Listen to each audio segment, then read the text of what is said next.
Our meetings will reflect that this hybrid meeting is being held pursuant to the 45th supplement to mayoral proclamation declaring the existence of a local emergency dated February 25th, 2020, and is being held subject to the conditions of that proclamation. Regarding procedures regarding the format of today's meeting is being live cablecast on SFGov TV2 and streamed live online on sfgovtv.org/ethicslive. Members of the public may attend in person and provide comments here in the meeting room. Members of the public observing the meeting remotely can provide public comment remotely by phone or the WebEx platform as explained in our agenda item. Moderator, can you please explain how public comment will be handled today? Thank you, Madam Chair. Public comment will be available on each item on this agenda. Each member of the public will be allowed 3 minutes to speak. For those attending in person, opportunities to speak during the public comment period will be made available in City Hall Room 400. Opportunities to provide public comment are also available via phone by calling 1-415-655-0001. The phone number again is 1-415-655-0001. The access code for this meeting is 2493-896-1078 pound. Again, the access code is 2493-896-1078 pound.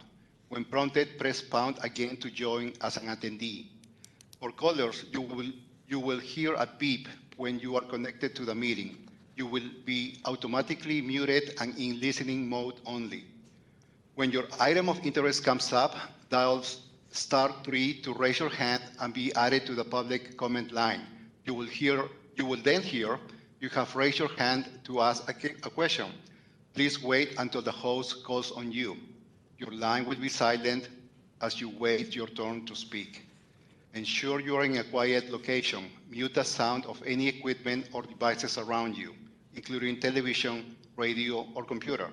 It is important that you mute your computer if you are watching via the web link to prevent feedback and echo when you speak. When the system's message says your line has been unmuted, this indicates it is your turn to speak. You will hear staff say, "Welcome, caller." You're encouraged to state your name clearly. As soon as you begin speaking, you will have 3 minutes to provide your public comment. 6 minutes if you are on the line with an interpreter. Once your 3 minutes have expired, the staff will thank you and your line will be muted. You will hear a system message confirm your line has been muted. If you wish to withdraw yourself from the public comment line, press *3 again. A system message will state you have lowered your hand. If you wish to speak during other public comment periods, stay on the line and listen for the next public comment opportunity. Callers can raise their hand to enter the public comment line by pressing *3 when their next item of interest comes up. Public comment may also be submitted in writing and will be shared with the Commission after this meeting has concluded and will be included as part of the official meeting file. Written comments should be sent to ethics.commission@sfgov.org. Back to you, Madam Chair. Thank you, Moderator. And let the record show that Commissioner Bush is participating by phone and is excused from appearing on camera for this meeting. I now call the meeting to order. Clerk, please call roll call. Commissioners, please indicate your presence by saying present after your name is called. Commissioner Bush? Present. Commissioner Flores-Feng? Present. Commissioner Finlev? Present. Chair Lee? Present. Commissioner Romano? Present. Okay, with all 5 members present, we now have a quorum. With that, let's call agenda item number 2, which is public comment on matters not appearing on the agenda. Mr. Moderator, please check and see if we have anyone waiting for public comment. Thank you, Madam Chair. Yes, we do have one caller. Welcome, caller. Your 3 minutes starts now. So, Commissioners, My name is Francisco da Costa, and a long time ago, we the people, San Franciscans, fought for the Sunshine Task Force and the Ethics Commission. Over the years, especially the last 10 years, the Sunshine Task Force has failed us. And now, more than ever, the Ethics Commission has failed us. And the way they have failed us is by kicking the can down the street and saying that they don't have sufficient staff to do the needful when they do not know how to prioritize what is urgent. The entire nation knows that San Francisco is one of the most corrupt cities in the nation. And it's mandatory that the Sunshine Task Force and the Ethics Commission and the Controller and the San Francisco City Attorney do the right thing, but they have not. It has taken the Federal Bureau of Investigation to indict Harlan Kelly from the San Francisco Public Utilities Commission. But there's more to it. The San Francisco Public Utilities Commission is the most corrupt department today in this city. And the former city attorney is now the general manager, making $500,000. He is the fox guarding the chicken coop.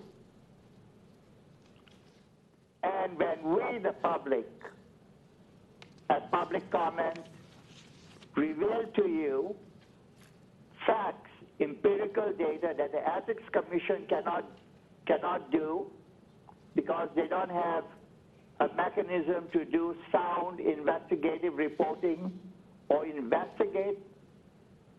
Even when we give the empirical data to the Controller's office, we the people have been let down. So we look forward today that y'all will look into your hearts and do the right thing while you're discussing the agenda items. Today, you have an opportunity to do the right thing and stop kicking the can down the street. Caller, your time has expired. Thank you. Madam Chair, there's no other callers on the line. Okay, thank you. The public comment is under item number 2 is now closed. Now we go to agenda item number 3, which is presentation, discussion, and possible action on legislative proposals from the Board of Supervisors and the Mayor regarding city behested payment rules. We have called a special meeting today to enable the Commission to discuss and consider recent legislative proposals that have been brought forward to amend the city's behested payment laws. You will recall new legislation took effect last January and is required under Prop E, which was passed by 69% of San Franciscans on the June ballot. All future legislative amendments to the city behested payment rules must be approved by both a majority vote of this Commission and 2/3 vote of the Board of Supervisors. The Mayor and Supervisor Paskin have recently introduced legislation to modify various provisions of the current law. In addition, we understand Mayor Breed has placed a ballot item on the November ballot to enact behested payments law changes. I understand today we have representatives from the Mayor's office, as well as Supervisor Peskin and staff from the SFPUC to present on the issues as they see them. To set the stage for today's discussion, let's turn first to our Commission staff presentation, and then we will invite the participations of the legislative sponsors and the PUC staff. Now let's hear from our staff, Mr. Kenny. Mr. Kenny, because we already had reviewed some of these proposals from the last meeting, if you can focus on just the proposals that staff has recommended either outright rejection or with conditional support, just to get things started. Go ahead, please. Yes, thank you, Chair Lee. Can I get share permission here?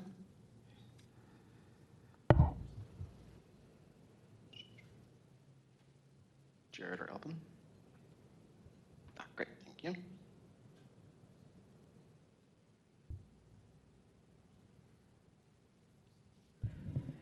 Commissioners, if I might, while Mr. Canning is setting up his slide deck for presentation, I wanted to just provide a bit of context for your information and for the public information. Since the materials were published for this meeting late yesterday afternoon, we received a revised version of the proposed ordinance by Mr. Peskin and Mayor Breed, and we have attached those in printed version to materials that you have this morning.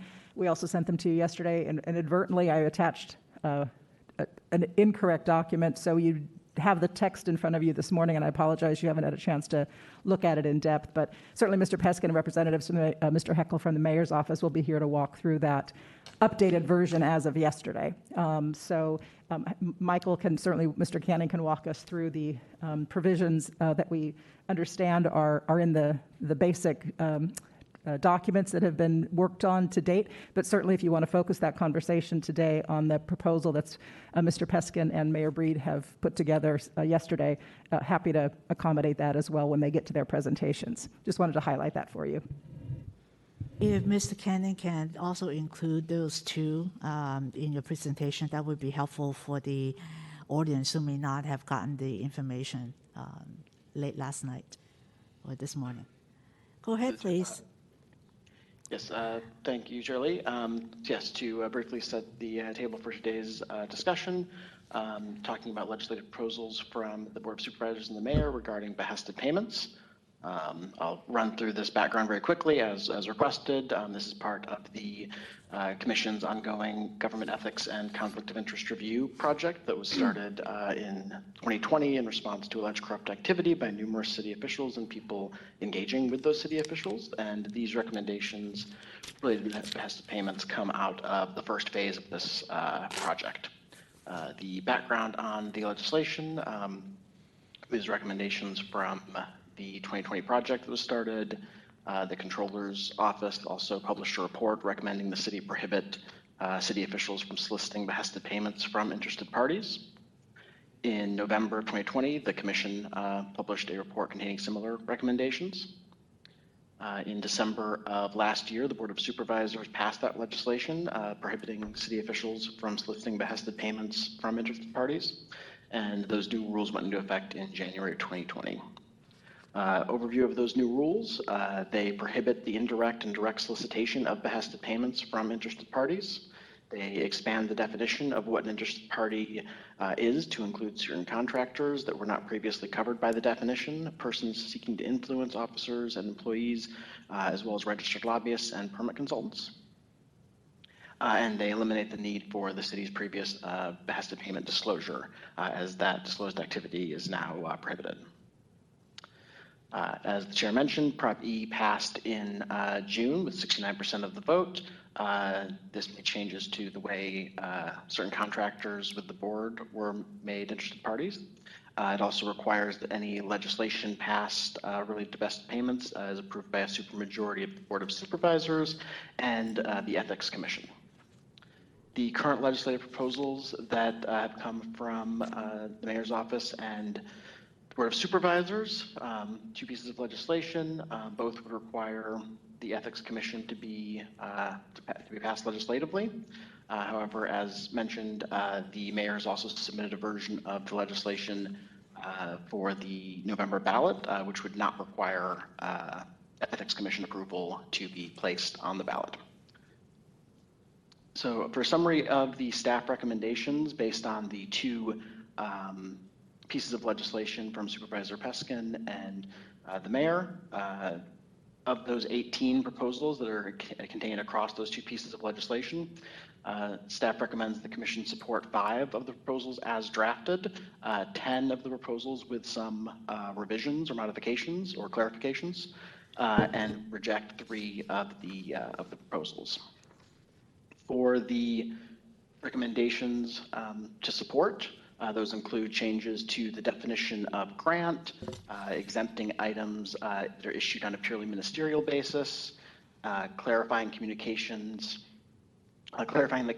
about grants to the city are not an attempt to influence, making changes to clarify how the grant exception works, and some minor formatting changes and the definition of regarding administrative proceeding. The recommendations that staff recommends the commission support. Sorry, apparently people aren't seeing my slides. Great. Well,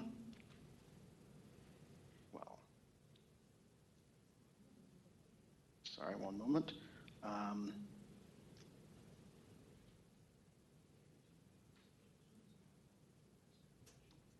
Okay. Guess I'll go without the slides.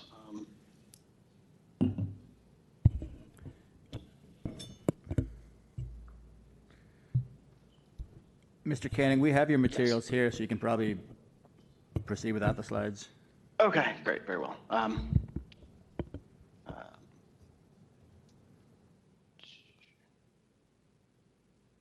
Yes, so the recommendations to support with some modifications include if I may, changes to, yes. This document is public, correct? Right. Correct, yes. So just reading it, I don't think Mr. Canning is super helpful. We have it in front of us. If there are things that you want to direct our attention to specifically, or if the commission has specific. Yes, I'm happy to do that, Commissioner.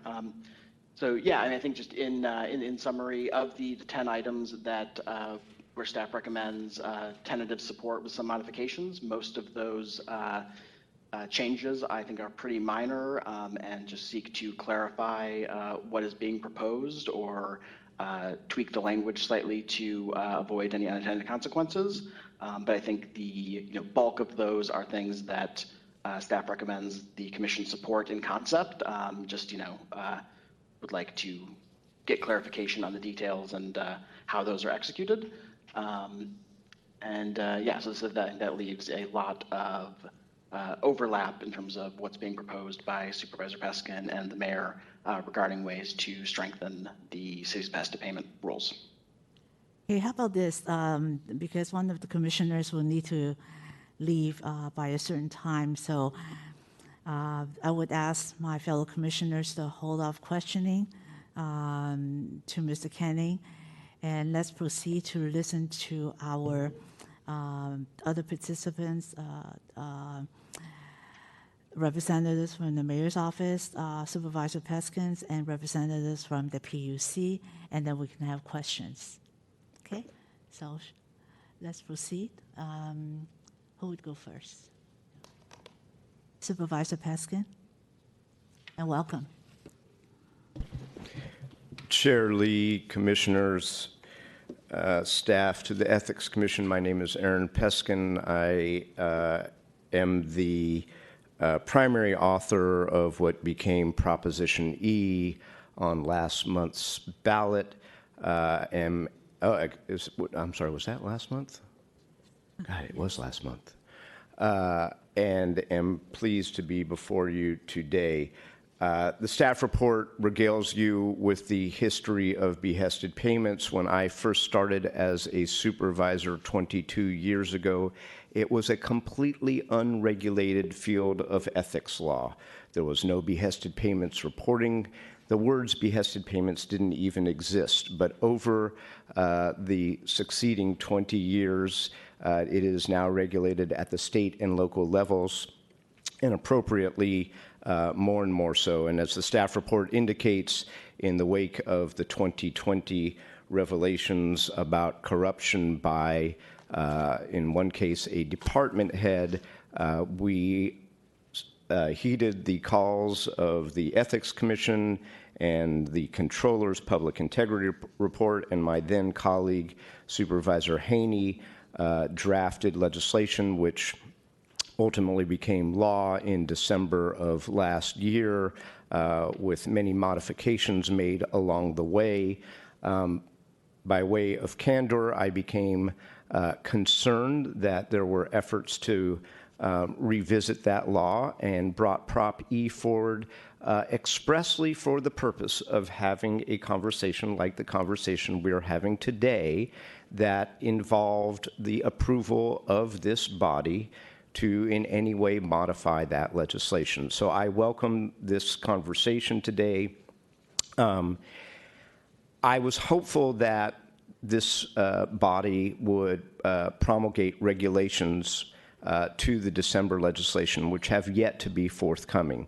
In the interim, clearly there has been some level of confusion and concern from various departments and actors in this sphere, and to that end, there have been efforts to clarify and revisit certain provisions that are before you today. There were two competing measures that are in your packets. I am pleased to say, and you'll hear further from Hank Heckel of the mayor's office, that we were able in the last days through discussions to come up with a compromise version that I forwarded to Ms. Pelham, your staff, yesterday, which hopefully will help make your jobs and our collective jobs easier as you deliberate, make suggestions, deal with those 18 items, some of which are in the no-brainer category, some of which perhaps deserve modification, and some which staff takes issue with. Those have been further clarified in the compromise version that is now before you. Ultimately, it is my hope that a piece of consensus legislation with your imprimatur can come forward and the board can take that up and enact it by a 2/3 majority come September. Your body would have to forward that recommendation with a simple majority of 3 of your 5-member body. I am available to answer questions, welcome you as a thought partner in getting this right, and will remain for the rest of this meeting until you go into your closed session. Thank you for the opportunity. Thank you, Supervisor Peskins. And if you could wait for the other presenters so that we can ask questions together. Let's have Mr. Heckel representing the mayor's office.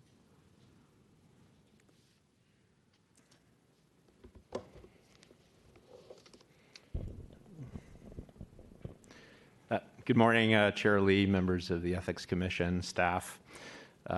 Thank you, Supervisor Peskin, for your remarks. I'm Hank Heckel. I'm the Legal Compliance Officer in Mayor Breed's office, here to address the behested payments legislation amendments before you. The legislation passed by the board and enacted at the beginning of this year is a significant and complex reform with major changes to existing law regarding behested payments, in which city officials solicit support from third parties for charitable and governmental purposes. The legislation was targeted at pay-to-play relationships with those having business before the city, like city contractors.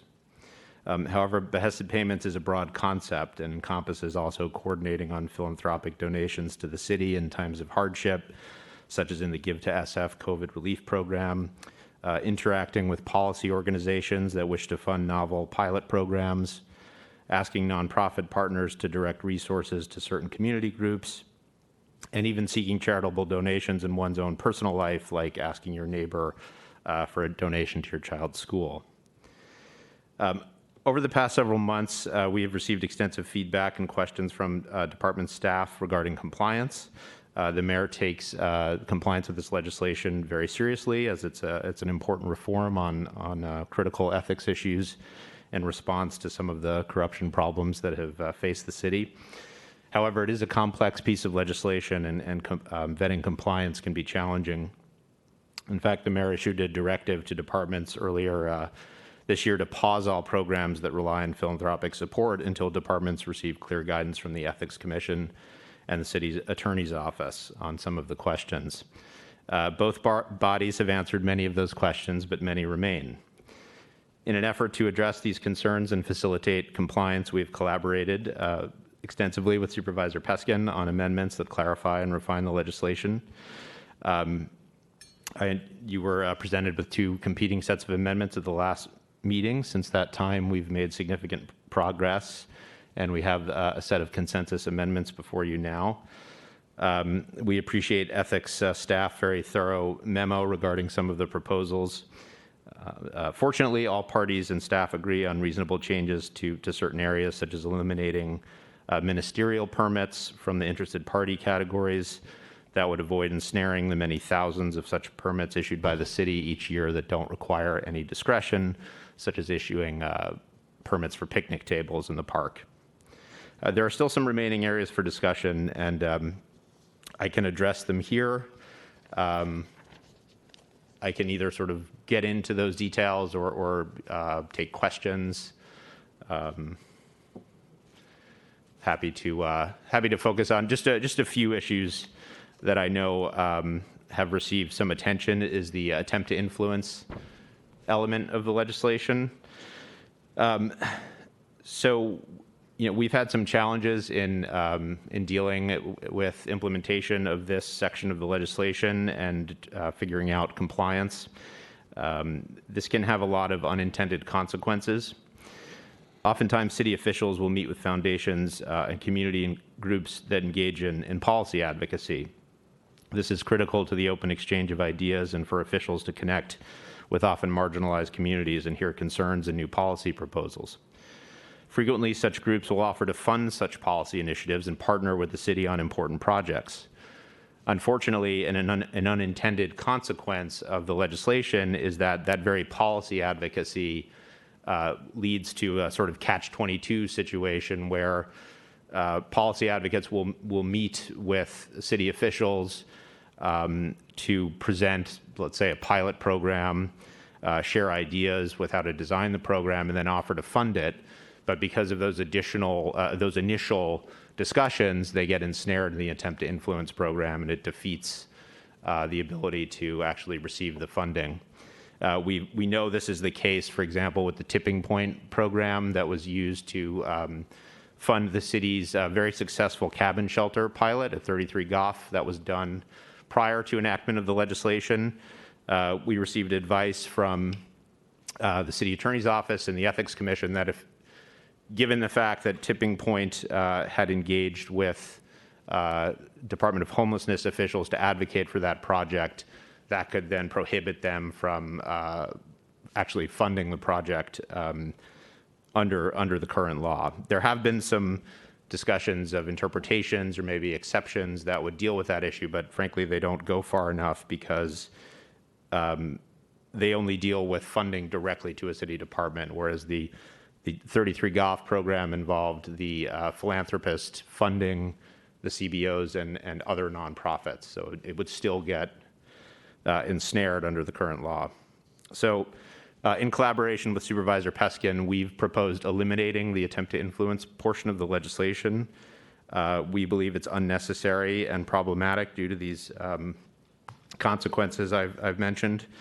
And we think it's redundant in light of some of the other prongs that exist should do the work of actually getting it pay to play, such as the contractor prong, the administrative proceedings prong, the lobbyist prong. All of those create barriers to the sort of commercial leveraging of favors that the behested payment legislation is designed to avoid. Another change that I know, has received some concern from staff is a sort of de minimis exception, where we would propose that payments of up to $1,000 are exempt. This is necessary to avoid complex compliance decisions where a small donation is involved. For example, a member of a department staff asking for a box of PPE during COVID. We don't want to create situations where we have to do this complex analysis of whether someone's an interested party for a low ticket item such as that. It also helps to protect the small charitable solicitations that people make in their own private lives, which is important activity that's covered by the First Amendment, but is impacted by this legislation. i.e. A solicitation of $100 from a neighbor for the March of Dimes or to sponsor your walkathon. Those aren't the types of donations and payments that this legislation is really focused on. So we think it would just be helpful to exclude these smaller ones. And this would also track with the previous local reporting requirement, which only required reporting interested party donations of $1,000 and up. So we believe that's an appropriate and really minor change that shouldn't be controversial. In addition, in the compromise legislation that Supervisor Peskin and our office put forward, there's a limitation on the term of the contractor prohibition that would limit the duration of the contractor prohibition to start at the time that bids are made for a contract and then end 12 months after the award of the contract. We believe this balances the need to avoid leveraging behested payments during the contract procurement process while avoiding restrictions on interacting with existing contractors, for example, to procure concessions on price, on the number of supplies in a purchase agreement, soliciting community benefits from your contractors in the context of department's racial equity action plans, seeking access to property from tenants of the city, such as to provide tours or to host community events. Again, those are contractor relationships, so those are impacted by the legislation in the absence of a change like this. It would avoid ensnaring parties to long-term leases, like 66-year leases, where there's no real concern about exchanging a behested payment for procuring a contract. It's also similar to the duration of the prohibition on contractors making campaign contributions to officials that approve contracts. That's in the CGCC section 1.126. Finally, there are some additional exceptions. One in Supervisor Peskin's original amendments that we've kept that we think is very useful and which the representative from the PUC can address is an exception for competitively procured community benefits that are solicited in an open RFP process. This is similar to the PUC's social impact program. The amendments allow for such programs to continue if they're subject to an open bidding process and the Board of Supervisors authorizes new programs or reauthorizes the existing ones. There's also a kind of a special waiver where departments can go and seek a waiver in advance to do solicitations for critical programs. The departments would disclose whether the solicitations might go to interested parties, and then the board, in its oversight role, can make a decision as to whether the funding serves an important city goal and does not create an appearance of impropriety. There's a carve out for community benefits relating to the acquisition of real property. This relates to situations where community groups will acquire land and sell them to the city for use as a park. For example, there's a project at 770 Woolsey in the city, which is an urban farm land that the city's looking at acquiring. In that context, the community groups who might otherwise be interested parties provide maintenance and other services to improve the land and then maintain it once the city converts it into a park.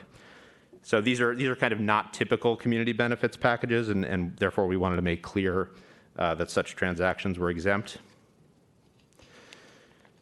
Finally, there's a grace period sort of provision at the end of the legislation that we've proposed that would allow ethics to promulgate regulations prior to January 2023. Enforcement would be stayed before that time or until 60 days after regulations were issued. This will allow ethics to perform its essential functions by issuing regulations to provide additional guidance, and will allow departments and the city attorney and ethics staff to continue to work to provide guidance and vet compliance as departments adapt to the requirements of the ordinance. Thank you. Thank you, Mr. Heckel. Before we have any questions, let's call for representatives from the SFPUC.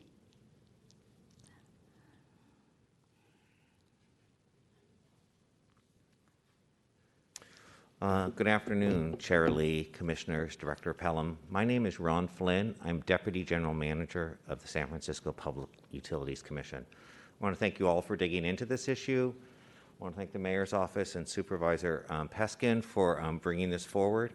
I'm here to talk about one specific exception that is in this, and that's called the social, that is the provision that would create an exception to allow interested solicitations from interested parties as long as are made under an authorized program for charitable donations to nonprofit 501c3 organizations and schools. Let me tell you what the social impact program is and answer any questions, and also address that we had an audit and what we're doing about that. So the social impact partnership program has existed at the PUC for about 10 years. What it does is that when we advertise certain contracts, we include a provision in there that allow proposers to offer to do volunteer service or donations to nonprofits and schools in the community that will be impacted. So what that means is that they can propose to volunteer in the local school. They can teach kids about water, STEM. They can do a beach cleanup. They can do volunteer hours. They can work at a homeless shelter. They can go into the community and do volunteer work. How the process actually works is that the request to do social impact partnership, to commit to those volunteer hours, is part of the open public process in the proposals. When someone comes in and says, I will propose to do this project, they give us those list of things that they will do. And the list of volunteer and donation hours go to a panel. It's called the Social Impact Partnership Panel, and they look at it and they evaluate it that it meets the criteria. It's a nonprofit. It's not a for-profit school. It's a someone in it's a location in the community, and they see the size of that donation and they grade it and they give it points, and those points can be worth up to 5% bonus points. If someone does not do a social impact partnership, they're still eligible for the contract. It's not a mandatory. They just are not eligible for the bonus points. Separately, a panel is evaluating the merits of the overall proposal. How good is your firm? What is your price? All of the things that go into an evaluation of a panel, of a proposal. Those points get added together, and the highest proposer, including bonus points, then the city enters into negotiation or contract with. That proposer's social impact partnership commitments that they've made now become part of the contract. And so it's a contractual agreement to do those volunteer hours. It's a contractual agreement to make those donations to where they said they were going to make them. A couple things that I want to make very clear. The city and city employees are not eligible recipients of any of the donations or money. So this cannot come to the city. It cannot come to city employees. PUC employees are prohibited from directing where that money should go. It's a voluntary provision. And I will sort of talk about a new idea that came from Director Pelham and her staff about how to sort of make that more robust in a moment. So the commitments become part of a contract. And then it's up to the PUC to enforce those. As you know, the Comptroller's Office conducted an audit of this program last year, and sometime in December came up with the audits and had 7 recommendations. They really revolved around transparency and enforcement. And so we have taken steps to address those. The first thing we did is General Manager Herrera directed staff to agree to every audit recommendation and to begin to enforce those. So that began right away. We recently did our first 6-month update where we are either have completed or in process on all 7. But let me talk about what those particular things are. On enforcement, it turned out that of the contracts that had a SIP, there were 4 or 5 contracts that had gone through the life of the span and the firms had not done the things that they had committed to do. And there was no teeth, and there was no mechanism, and there was no enforcement. We have now looked at every single contract. We have contacted everybody. We have a process in place to ensure and communicate when those people are meeting their obligations.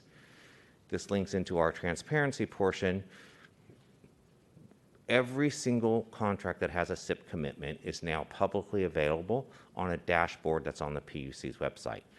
That dashboard includes the firm who made the commitments, the people who are getting those commitments, and how well the firm is at making those commitments. So if someone is halfway through the project and they've done half their commitments, they have a green. If someone's halfway through the project and they've done 25, they have a yellow or a red, and we have to start working with them to up their commitments to the community that they made. That transparent portion was also one of the criteria that the audit wanted us to meet, and so really wanted us to come up with a way of letting everybody know who was getting this money and how and when and where they're getting it. The other piece is that there was a lot of confusion about whether or not the PUC was directing where this go for.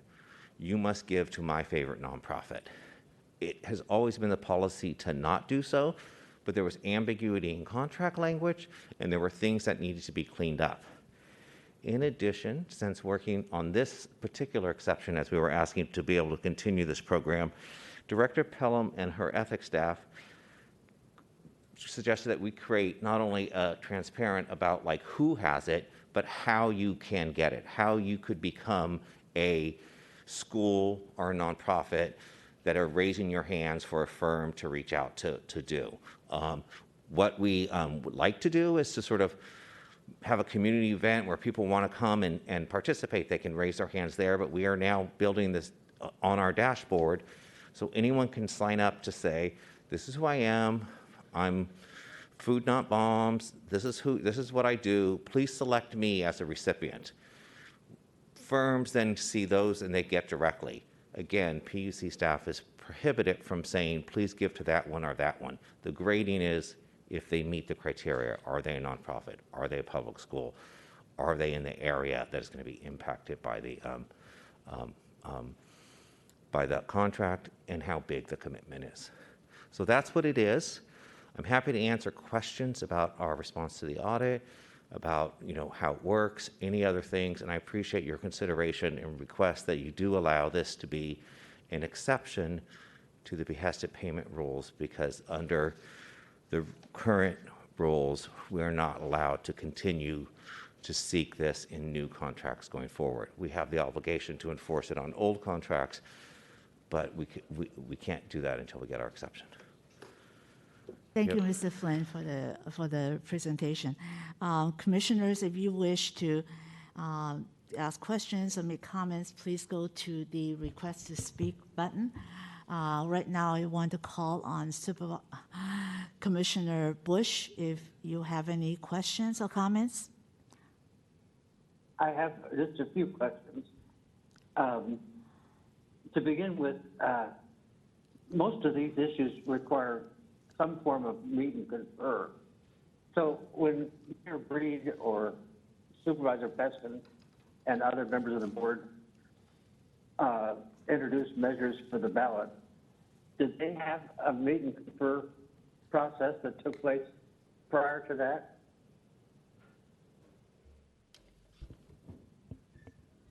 Please.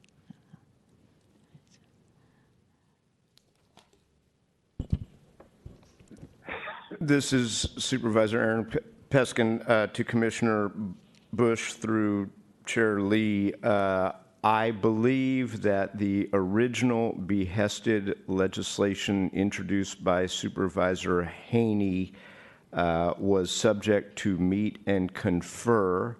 The measure that became Proposition E was not subject to meet and confer, but the executive director of the Department of Human Resources is in the room, and don't want to put her on the spot, but can answer any questions to the best of her ability. Might as well. I don't want to be mysterious about what's behind my question. Ethics has been working for some time on behested payments and updated our policies, and we've been involved in a meet and confer process that's now gone on for almost 2 years. And I'm wondering, is this what can be expected as a result of meet and confer? And is that the same situation that the mayor, for example, has faced when she wanted to put something on the ballot? Did she have to go through a meet and confer process that could drag on for several years before action can be taken? Commissioner Bush, Director Isen is here, so if she can just briefly address your question. President Lee, members of the commission, good morning. My name is Carol Isen. I'm the Human Resources Director for the City and County of San Francisco. I will do my best to answer this question. The original behested payments legislation did go through an extensive meet and confer process, which was concluded. We have evaluated the language in the proposed ballot measure and preliminarily have concluded internally within our own shop that because there are no significant adverse impacts to employees, that it would be subject to our normal process of informational meetings, but would not require meet and confer. And similarly, as I understand it, the proposed legislation, we would arrive at the same conclusion. We have had a couple of meetings with our labor organizations about this, and it's my view that we would not receive a challenge about it due to the fact that the proposed legislation you're considering here does not constitute significant and adverse changes to employee working conditions under those terms. Commissioner Bush's reference to our ongoing meet and confer is not about behested payments. It's about pending ballot measure on gifts. I hope that answers your question. Yes, thank you very much. Let's go to Commissioner Finlay. Thank you. I have a question for Mr. Heckel. I think the commission wants to be a good partner to the city in moving these forward, but we have some timing issues. And right now the mayor has a ballot measure that she only has until August 5th to remove. I don't think we're in any position to vote on anything today, or for that matter, before August 5th. So I think the most important question is what the mayor intends to do. That's a good question, Commissioner Finlay. Thank you. No, but what we're looking for today is progress, and I mean we've made significant progress on the legislative front with Supervisor Peskin's help and work, which we appreciate. And we appreciate the commission convening for the special meeting, given there is a ballot measure the mayor's put forward that is still out there. We have until August 5th to decide whether to leave it up or not, but I think what we're looking for is movement, and we're looking for areas of agreement or concerns or questions. We want to help the commission get to a place where we can approve something that works for all partners. So we're not, while we do want to move forward, we're not coming in here with some kind of ultimatum or anything. Certainly nothing like that. I think there's very limited work that we can do today to send any message to the mayor, other than saying, I think we're all taking this very seriously. We want to be partners. I personally have some just factual questions about the proposal. Nothing that would torpedo it from where I'm sitting, but it's hard for us to signal any movement since we're just seeing this for the first time. But at the same time, I think we want to assure the mayor, the supervisor, that we want to be partners and productive members of this conversation. Okay. Yeah, thank you. I mean, I think, given the progress we've made with Supervisor Peskin, obviously we need the input of the Ethics Commission. It's legally required. It's valuable. It's, that's what we're interested in hearing. So we're not trying to sort of push things without a sufficient hearing, but we we think today can serve a purpose of kind of airing areas of agreement or not. Well, I do have a couple of quick kind of specific questions about the measure for you. My colleagues may as well, and I also have questions for, I think, the supervisor and the PUC, so maybe we can take you in order.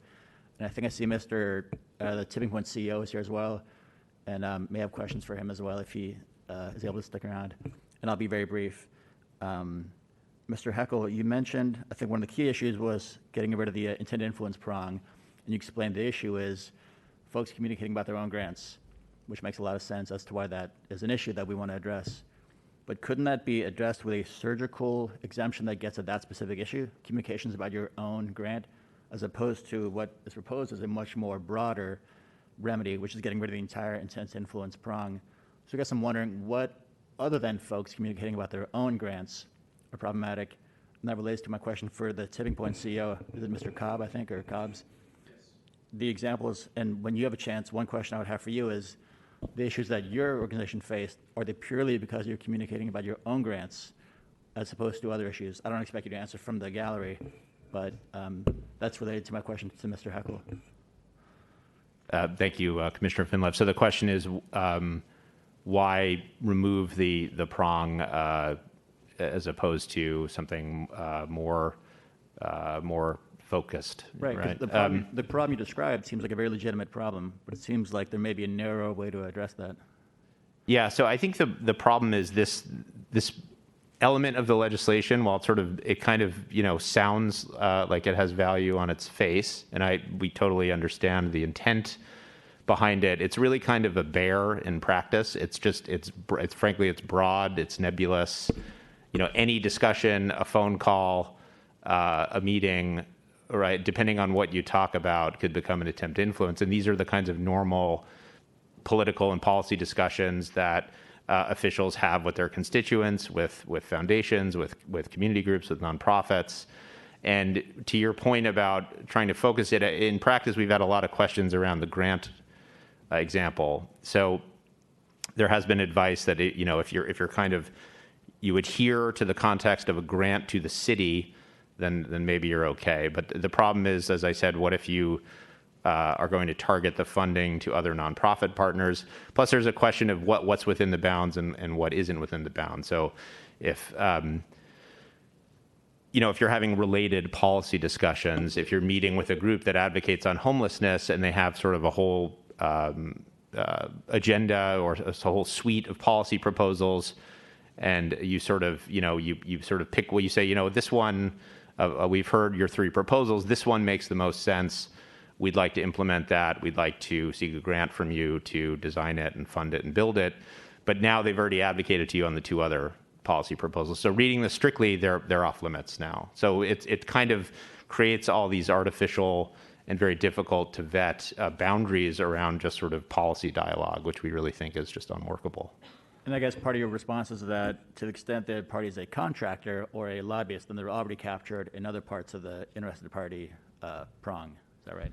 Yeah, I mean, we think the other prongs really cover the waterfront of sort of pay to play, leveraging favors for commercial purposes, for business purposes. So contractors are covered, those seeking contracts, administrative proceedings, which is actually a pretty wide berth of activity, licenses, permits, all kinds of entitlements, any sort of enforcement hearings.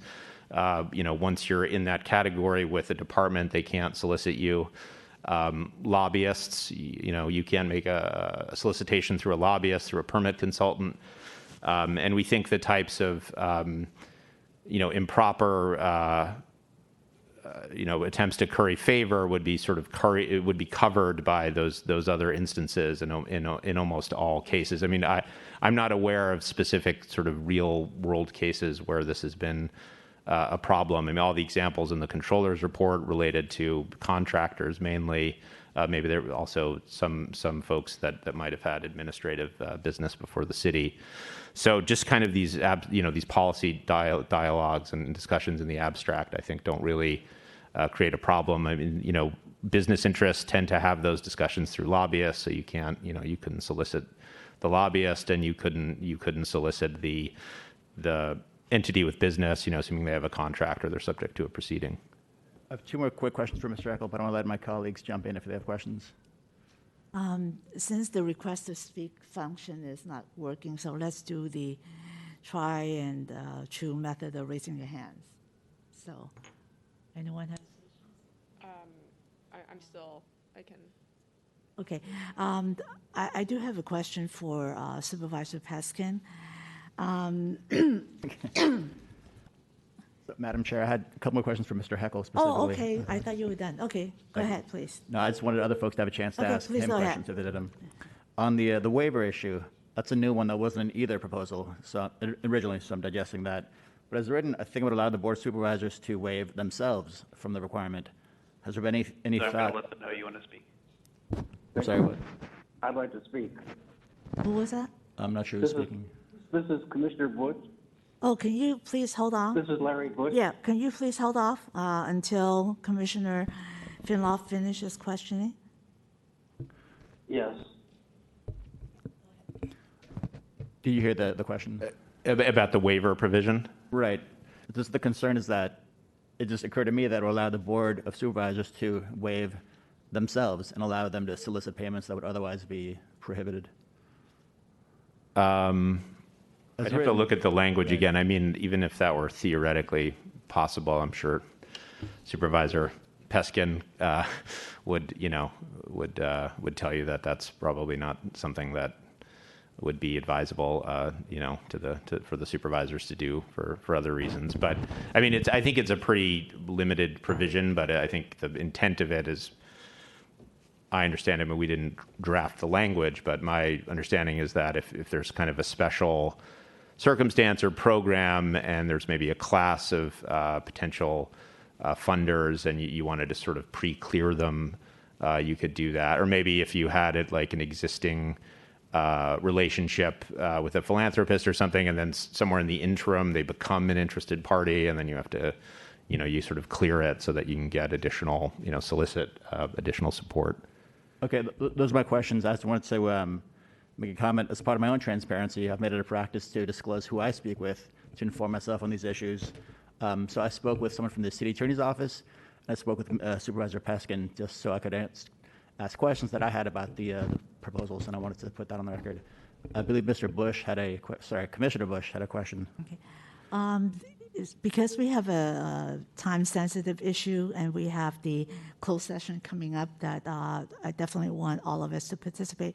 So I would ask my colleagues to please keep your comments and questions brief. Commissioner Bush? Thank you.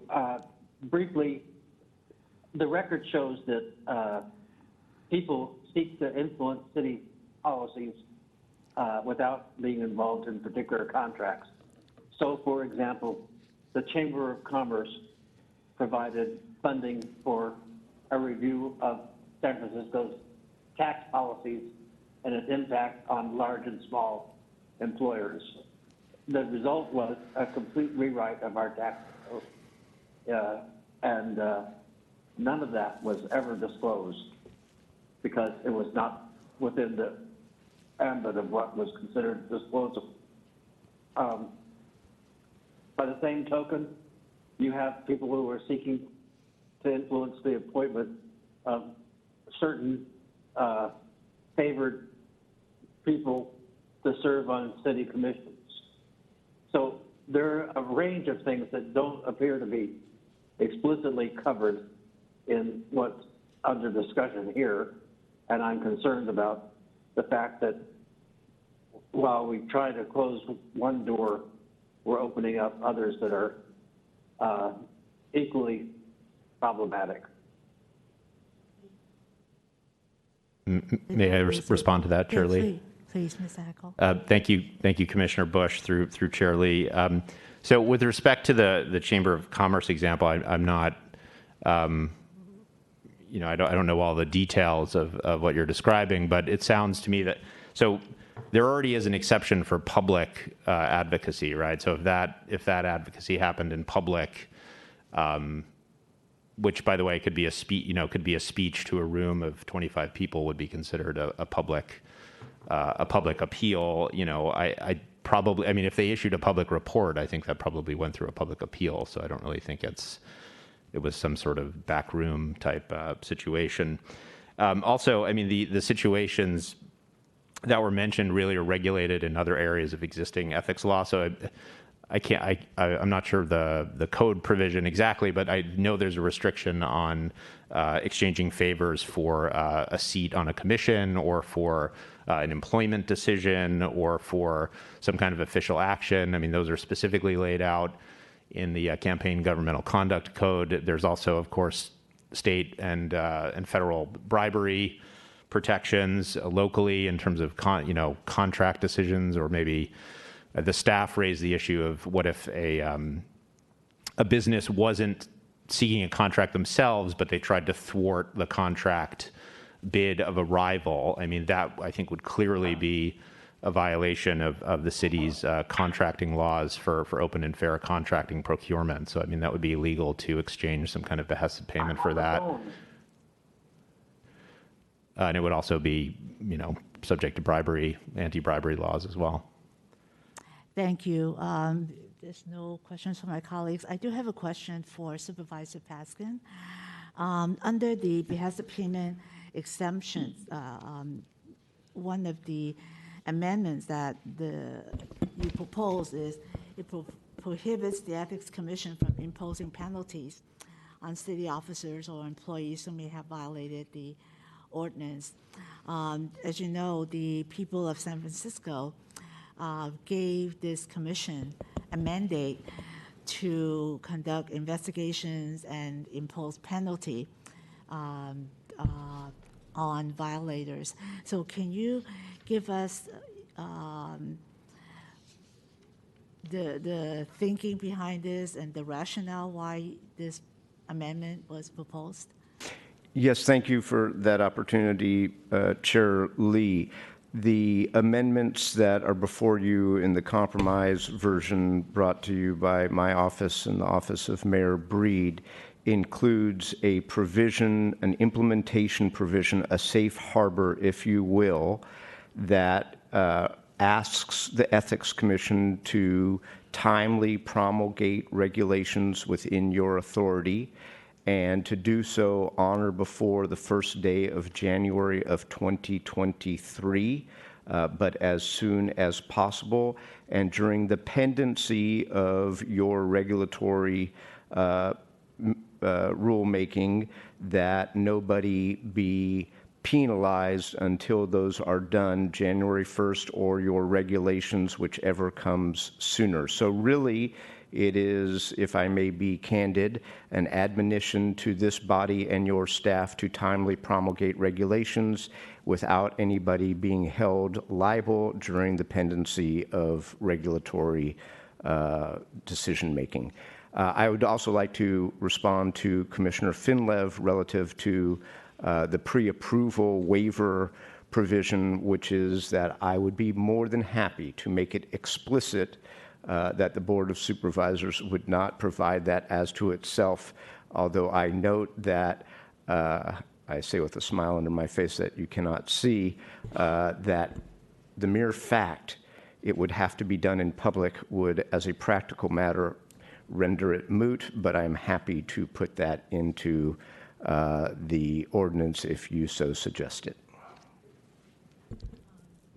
If I may, Supervisor Peskin. Hi, thanks for all the work on this. We really do appreciate it. So wondering if you could address quickly what I perceive as the major concerns that were raised in the staff memo, and actually concerns that I share, which are the removal of the administrative action piece of the definition of interested party and the removal of the attempt to influence provision. Those, I think, are fairly significant, and we need to understand why you want to do that. So let me be candid about that as well, which is, and I think Mr. Heckel spoke to it correctly from my perspective, which was, as a practical matter, it was proving itself more and more difficult to implement. But in my conversation with Mr. Finlev, which he appropriately disclosed, we actually were starting to have a constructive conversation about ways that it could be more narrowly tailored. I mean, for instance, what I believe in the legislation that we originally passed, but I also am hearing legitimate concerns from actors in the political and administrative processes that are government. The budget is a legislative action. The budget of San Francisco is an ordinance. It involves the participation of literally thousands of people and organizations. And so in that very specific sphere that comes about in a compressed period of time on an annual basis, thousands of organizations are influencing legislative action and are otherwise participants in this arena. And so that, from a practical standpoint, became very, very difficult to implement and carve up in a way that that made sense, and hence the agreement between the mayor's office and my office relative to removing that. But Mr. Finlev had some creative ideas that we were kicking around when I talked to him for the first time on Monday evening, and I would be open to those, and I think the mayor's office would be open to those, and that would require these kind of discussions and your engaging as a thought partner in this process, which, as I said earlier, is precisely why Proposition E included the majority approval of this body.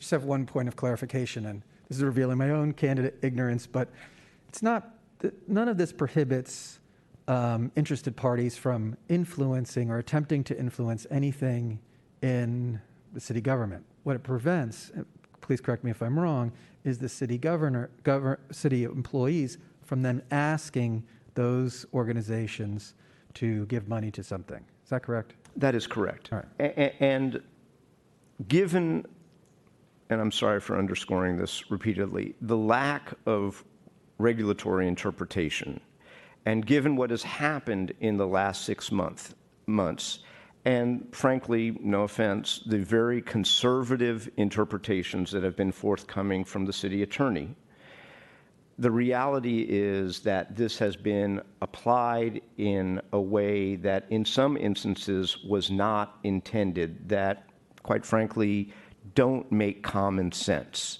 And these amendments are trying to address that in the absence of regulations and in the presence of very conservative readings by the city attorney's office. I don't want to prejudge what this commission will do, but I think that even if this legislation does not pass, it's certainly something that I would be interested as a commissioner into developing regulations to make that clear, because I understand that the lack of clarity is a huge problem. I don't know if it needs a legislative fix, is what I'm trying to say. Music to my ears, Commissioner Romano.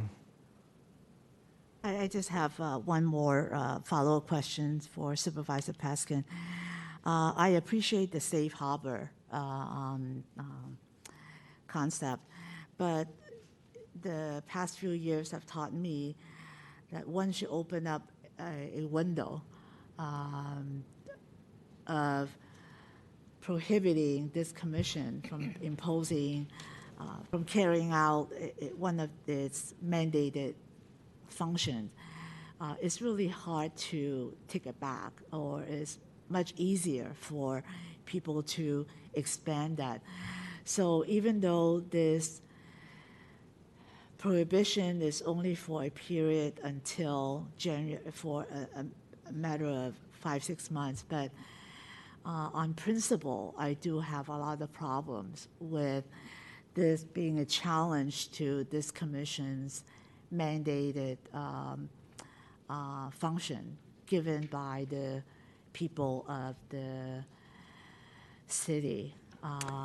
So I understand the practical reason, but on principle, I still have a lot of problem with putting this in writing as part of the law, and future stakeholders may want to expand that and to chip away this really vital tool that this commission have in terms of really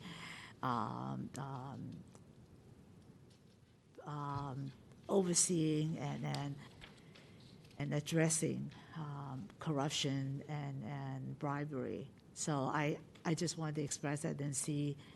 So if I may, Chair Lee, I will respond in a number of ways. Number one, it would not hurt my feelings if you were to recommend adoption of this legislation with that provision absent or modified. Number two, I would respectfully suggest that we keep language that says that this department shall promulgate regulations by a date certain. That is what I'm getting at in this matter.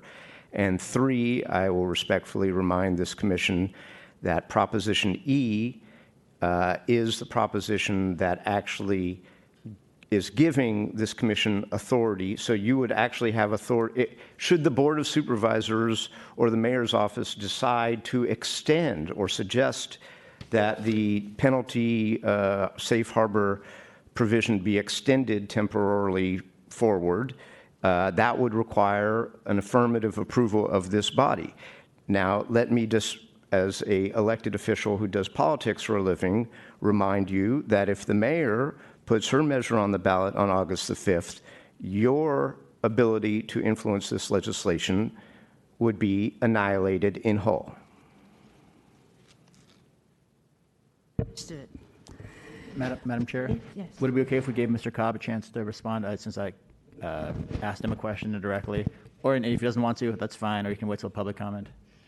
Let's wait for public comment, please, because public comment is 3 minutes. We could do public comment now then. If he's commented, he's not limited to 3 minutes. I think he can commit to being brief. Thank you, Mr. Cobb. Hello, how are you doing? Could you ask the question again so I make sure I get it right? Yeah, it was just a clarification that, so you had highlighted issues with tipping point being an interested party and prohibited from certain interactions. And I just want to confirm, my understanding is that those issues arose because the organization was communicating about its own grants with city folks. Yeah. That's basically the question. So yes, we've also had our attorney look at the legislation and point out, based on our prior actions, where we would be an interested party and where we would have attempted to influence. And so, separate from the city attorney and the attorney who works for the supervisors, we had our private attorney take a look at it. And there are a couple of places. One, where we're advocating all the time to the city about things that we believe and that our community believes needs to happen in the city to improve the city. And we talked about things like the cabin projects. It was also philanthropy that in the first wave of the pandemic that first stood up the shelter-in-place hotels, knowing that the city and the federal government was going to take time to actually get funds to pay for those. And philanthropy paid for, I think, probably the first month of those shelter-in-place hotels. And because we're always advocating to the city for them to take action, whether it's on homelessness or education or early childhood, it often makes us an interested party. Then, at the same time, we often talk to the city about where it is that we should invest our dollars in neighborhoods. And again, an example of that is that we wanted to fund equitable vaccine distribution and uptake. And we needed to talk to the Department of Public Health here in the city to say what neighborhoods, based on your data, what subpopulations are not getting equitable vaccine distribution and may need a different cultural way to actually make themselves available. And so we needed to talk to them to understand what neighborhoods, what subpopulations we should actually be targeting our grants to nonprofit organizations, not to the city, to actually meet that goal of getting, I think at the time it was 80% of San Franciscans vaccinated. Great. Thank you. That's super helpful. Thank you. Thank you. Thank you. Commissioner, since this is an actionable item, I see right now several scenarios. One, we can approve the proposals as presented. Two, or we can approve it with certain amendments. Three, or we take no action, mindful that there's a possibility there will be one or possibly two similar items on the November ballot. So do I entertain any motions from my colleagues before we open up for public comments?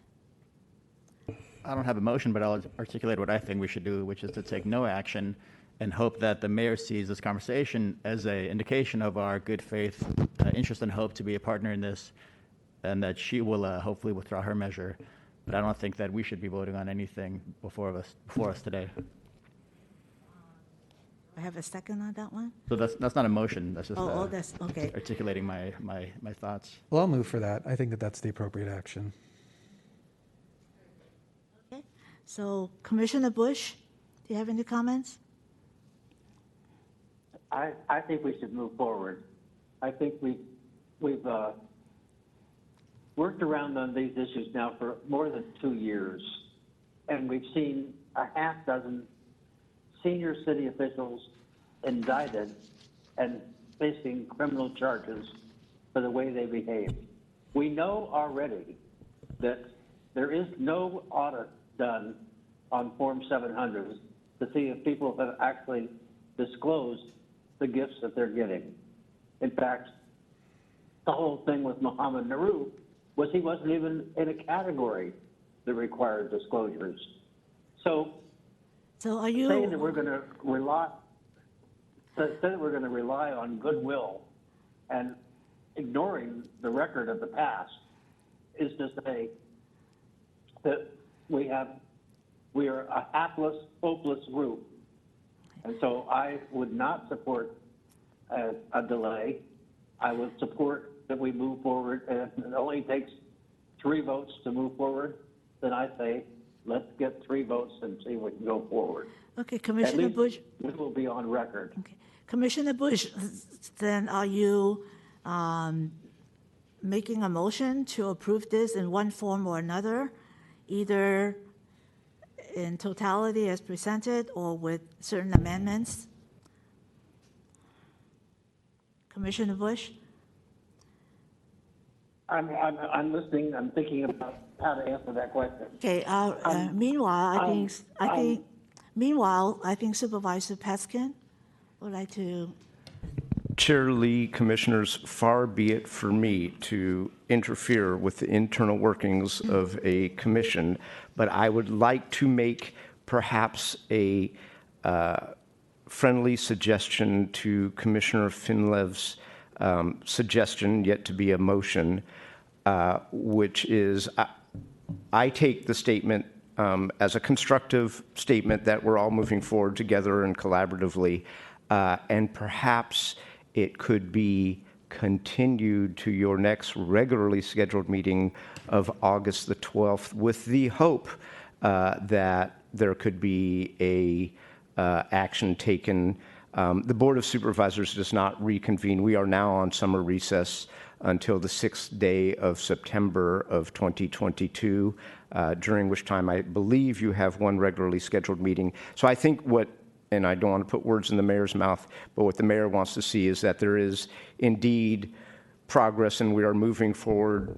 Clearly, I have showed that my office is in the mood to compromise, hence the compromise measure that is before you, so you can work off of one measure instead of 2, which is definitely a step in the right direction. So I think if you could signal that you will take it up as soon as possible, that would be helpful both to the larger political ballot context as well as to getting this out of our collective hair. Thank you, Supervisor. Supervisor Bush, I didn't hear from you. As I mentioned, there were 3 possible actions that we can take. Commissioner Finlov has suggested a no action. I would suggest that we approve. I share your frustration and I share your commitment that we need to really move forward.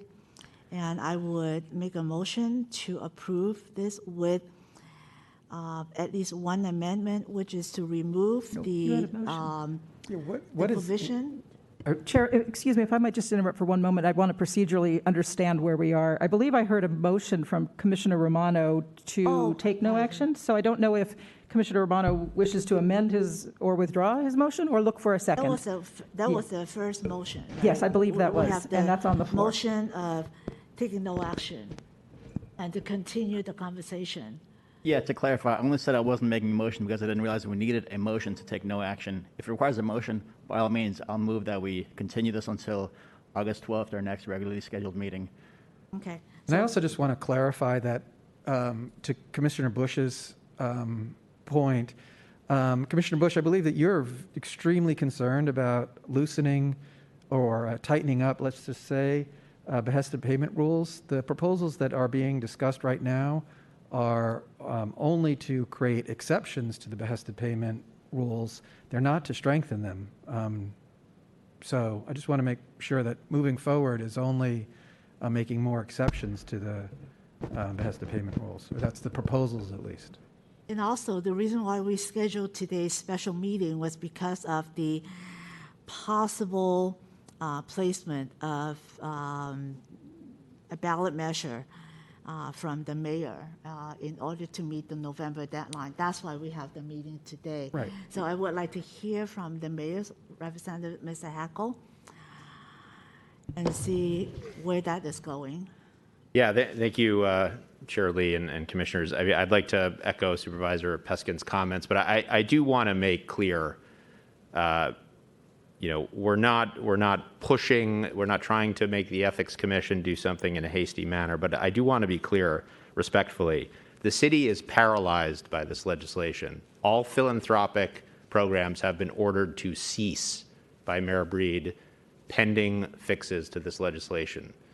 That accounts for tens of millions of dollars in support for key city programs that address homelessness, COVID relief, poverty. I think we understand that. May I ask, though, did Mayor Breed support this legislation? Mayor Breed did not vote for did not sign it? this legislation. She did not sign the original, but passed unanimously with the Board of Supervisors. Is that correct? Correct. Did she oppose it? She didn't sign it. We knew there were issues with it, frankly, from the jump.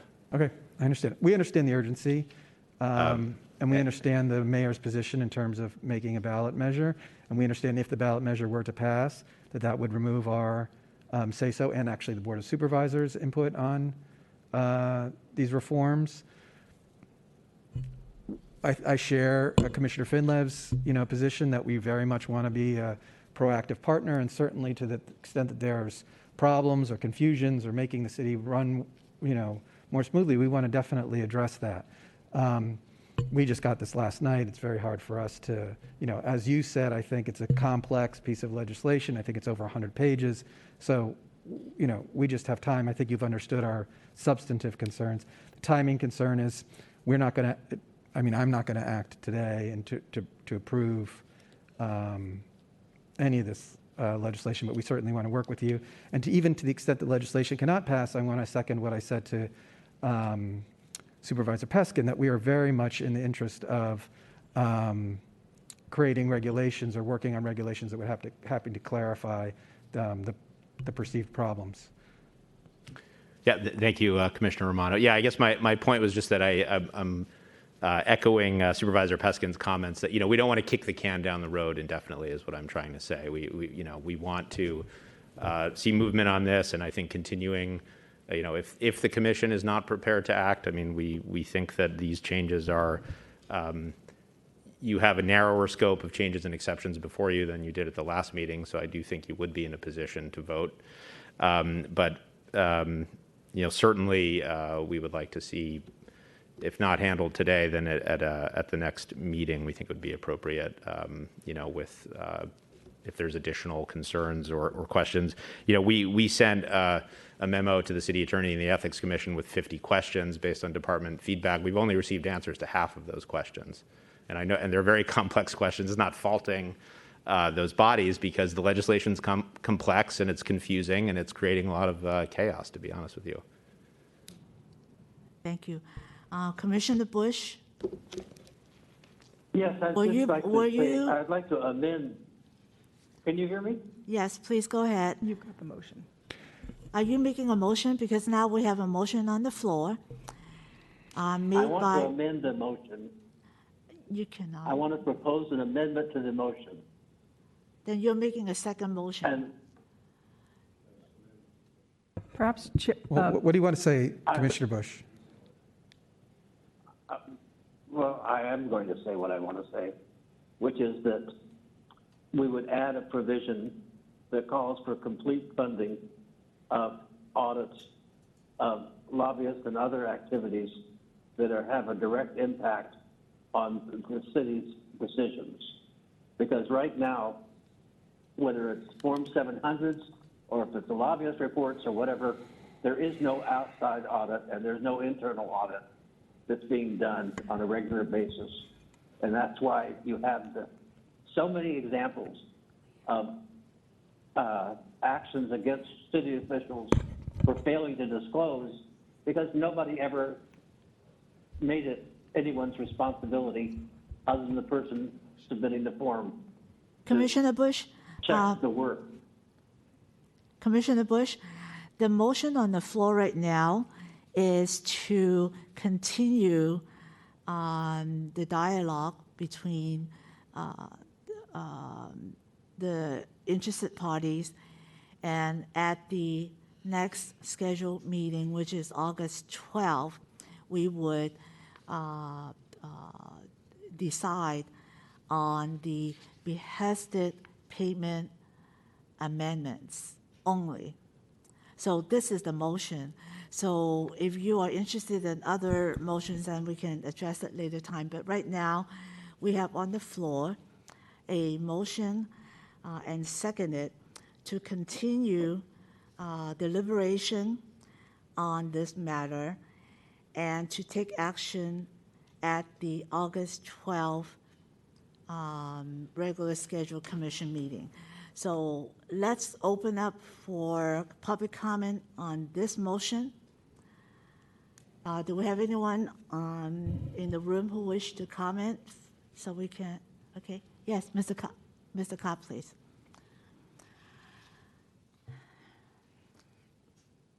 Hello again, Sam Cobb, CEO of Tipping Point Community. Whereas I totally agree with Mr. Handley that things have been totally stalled and halted because of this legislation. There was actually a state grant that came out that was just released 2 days ago that needs to be submitted back by the city of San Francisco by September the 6th. And the city needs a philanthropic match of about $2 million in order to proceed to apply for funding for young people transitioning out of foster care that would bring back another $2.5 to $3 million. Unless we can have conversations with that city department and we can help them pull together that match, they will not be able to apply for those funds. So I want to say that this has halted. It is having an impact as we speak.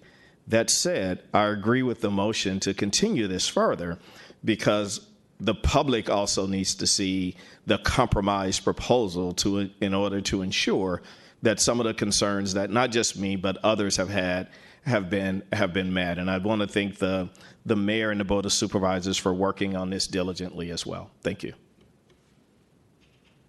And may I just add that come August 12th, there will be a firm decision. We're not going to kick this can down the road. Any other comments? Otherwise, let's go to the callers in queue, please. Moderator? Thank you, Madam Chair. We're checking to see if there are callers in the queue. Callers, if you wish to provide general public comment Oh, on my agenda... apologies, I did not. No, it's okay. Why my glasses? Okay, can you please hold off? Please go ahead. Susie Smith. Good morning. I'm Susie Smith. I'm Deputy Director for Policy Planning and Public Affairs at San Francisco Human Services Agency. And I just want to echo the urgency. Over the last couple years, our department, which includes Department of Benefits and Family Supports, as well as Department of Disability and Aging Services, has either directly received grants from foundations or influenced foundations on their grant making in upwards of about $25 million over the last few years. And as Mr. Cobbs had shared, we want to apply for the state grant that is now just released, and we have 5 weeks in order to put the application together, and they want written commitments that we're able to provide the match. And Tipping Point Foundation is interested in supporting the project and is very engaged in advocacy for pilots that work. So they're interested in piloting innovations to complex social problems that then, if successful, advocate for sustaining those initiatives. So it is really important in terms of stifling work on the day-to-day basis of how we're trying to help in this case, 21-year-olds that are leaving our foster care system and are hoping to get $1,000 a month through this initiative for at least 6 months to help them transition to adulthood. So I just want to underscore the sort of day-to-day impact that is having on departments and our ability to serve the most vulnerable residents of the city. And these conversations, I mean, another example in terms of with the Department of Disability and Aging Services, we have working groups where foundations are part of the committees, the working groups that are advising on things like health directives and partnering with low-income communities and people of color to think about what's the best way to help them actually get advanced health directives. And these are conversations that are sort of ongoing and impact the strategy of these foundations. If we were not able to do that, there's just a whole array of programming and impact that would have an immediate effect, and it already is. So anyway, I just wanted to underscore in sort of a practical way, departments are finding it very, very difficult to really know what to do, how to do it, and it's stopping important programming. Ms. Smith, I understand that we're not supposed to engage with the public commenters, but I just want to ask, with a 2-week gap between now and August 12th impact your? The challenge is that the state has only given us 5 weeks to put the proposal together, and it's the middle of the summer. And so we need to have meetings in order to be able to, by September 5th, actually submit this proposal. So it just gives us a very short window. But of my course, understanding from Supervisor Peskin is that the Board of Supervisors couldn't vote before September 6th anyway, so.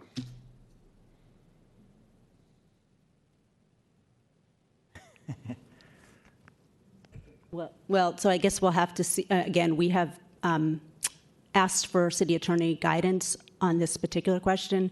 It's just very unclear. That makes sense. Thank you. Moderator, any comments? Any callers? Yes, Madam Chair, there's 6 callers on the line. Please proceed. Welcome, caller. Your 3 minutes starts now. Hi, my name is Matt Valdez. Good morning, Commissioners. I'm here on behalf of the San Francisco Giants and the Giants Community Fund, here to talk to you a little bit about these amendments on the behested payments law. The Giants are a nonprofit community fund, and Rec and Park have undertaken a process to try to rehab the baseball fields at Crocker Amazon, along with a couple of other improvements. And this legislation has posed a challenge, to say the least.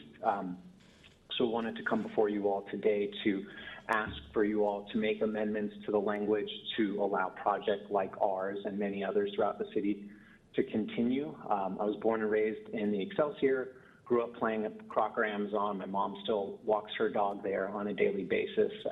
The Giants and the Junior Giants have done many single field projects throughout the city over the years, but we've really been focusing on looking for a larger project that can have a more meaningful impact, and we identified Crocker Amazon as the perfect location.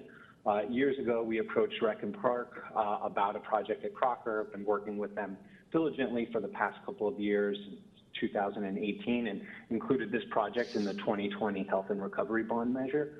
As a result of the passage of the measure, funding has been allocated to the project, and we agreed to match millions of dollars in funding to carry out this project, and we've been working hand in hand with Rec Park. We've been a great partnership on designing the project, but we're now at a standstill as a result of the current legislation, because we've been advised that prohibits our project from moving forward. As you may be aware, the Junior Giants program provides opportunity for thousands of kids throughout Northern California and specifically in San Francisco. And if you ever go to Crocker Amazon on a Saturday during the summer, you'll see our kids playing baseball and softball there for free and learning lots of life skills.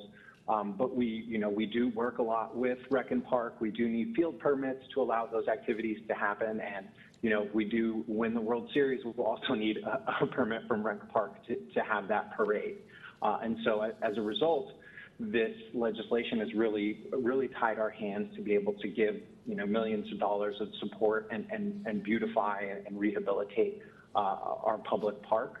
And so, we're just asking for a project like ours and many other projects that really pose no real ethical issues, if you would be willing to amend the current legislation to allow projects like ours to be completed, for us to be allowed to provide matching funding, and to really just not provide the community and countless San Francisco kids from the opportunity to enjoy the project and play.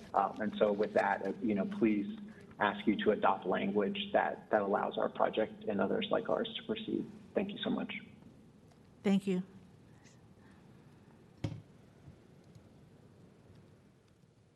Welcome, caller. 3 minutes starts now. Thank you to the Mayor's Office and Supervisor Peskin for sponsoring the amendment, and to the members of the Ethics Commission for considering revisions to the city's behested payments ordinance. We greatly appreciate the fact that you are giving much needed attention to this serious issue. My name is Kathy Lowry, and I'm calling on behalf of the Rising Up Initiative, a project for which I chair the fundraising efforts. Rising Up is a public-private partnership launched by Mayor Breed in 2018 in support of the broader citywide goal of reducing homelessness for young people ages 18 to 25 by 50% by 2023, ultimately assuring that homelessness for young people is rare, brief, and one time. To date, we've ended homelessness for 571 young San Francisco adults, 74% of whom are young people of color. The ordinance has had a chilling effect on philanthropy, and it's limited the ability of foundations and other nonprofits to engage in public-private partnerships like Rising Up. We've seen through the implementation of the initiative that by working together, the public sector and the private sector, we can accomplish so much more in terms of reducing homelessness for young people. The private sector's support and the public sector's support are both integral pillars in our community's efforts to end youth homelessness. And while we support and applaud efforts to promote good governance and transparency, we urge the Ethics Commission to support the amendments as proposed by the Mayor and Supervisor Peskin. Thank you.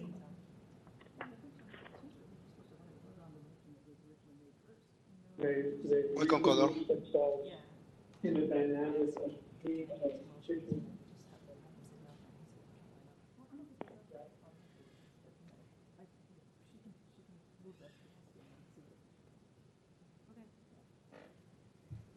Welcome, caller. Your 3 minutes starts now.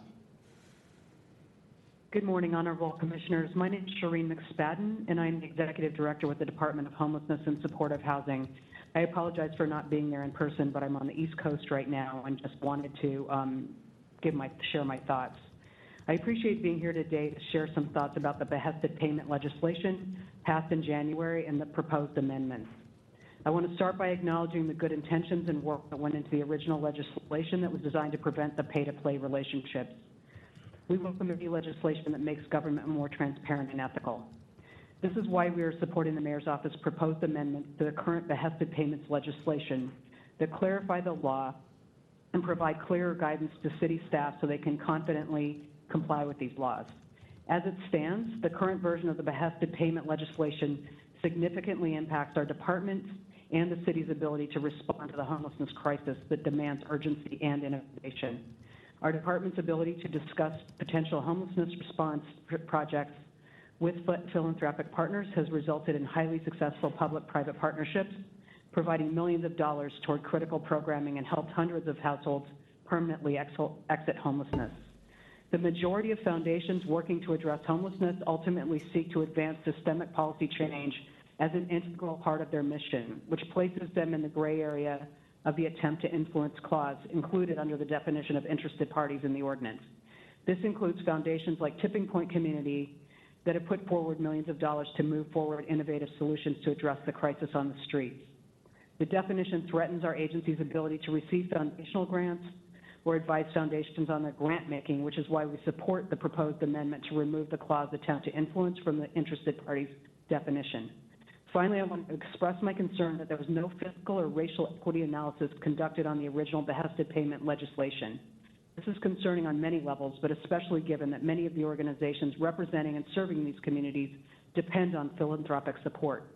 Unintended impacts on these communities will further separate historically disenfranchised and underserved communities from sources of support. I appreciate your time today and your consideration of the proposed amendments from the Mayor's Office and Supervisor Peskin that support our ability to address the homelessness crisis with the urgency and innovation it demands. Thank you. Thank you. Next caller, please. Welcome, caller. Your 3 minutes starts now. Good morning, Commissioners. My name is Mary Kate Bacalao, and I'm the Policy Director at Compass Family Services, the co-chair of the Homeless Emergency Service Providers Association, and an active member on the steering committee of the Human Services Network. These are major service provider coalitions that represent more than 80 nonprofits providing essential services that can save people's lives who are experiencing homelessness and extremely complex, physical and mental health issues. I'm calling to urge the Commission to move quickly and decisively in August to adopt the amendments that have been proposed by the Mayor's Office and by Supervisor Peskin. Specifically, I want to urge the Commission to clarify the ability to fundraise and remove barriers to fundraising that supports essential life-saving services like the ones these nonprofits provide. And I also want to ask the Commission to remove as interested parties, in line with what previous callers have requested, people who attempt to influence legislative or administrative action in line with the amendments proposed.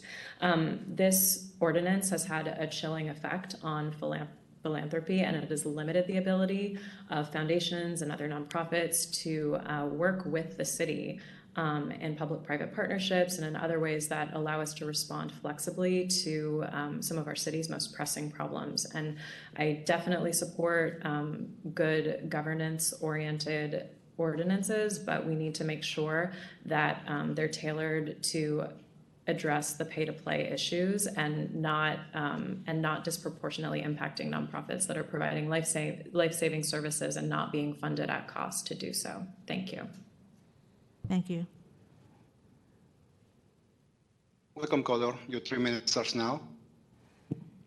My name is John Cunningham. I'm the Chief Executive Officer of the National AIDS Memorial. I want to thank this body, as well as the Board of Supervisors and the Mayor's Office, for seeing the need for this legislation, which I stand in full support of. However, as a partner with the City and County of San Francisco through San Francisco's Recreation and Parks Department for well over 30 years, it is concerning to me relative to the ability for us to continue to navigate this relationship forward, which is looked at nationally as a public-private partnership of merit and looked at as a model. We have worked to invest well over $5 million in the space that was a derelict and abandoned site 30 years ago. And with over 250,000 volunteer hours from the citizens of San Francisco, not only did we transform this space, but we were able to create a national memorial designated federally in the City and County of San Francisco. And looking at the legislation now, it would concern me as to whether or not this public-private partnership would even be possible today. Our work is to improve the fabric of our community by bringing individuals and citizens together that may not normally work together.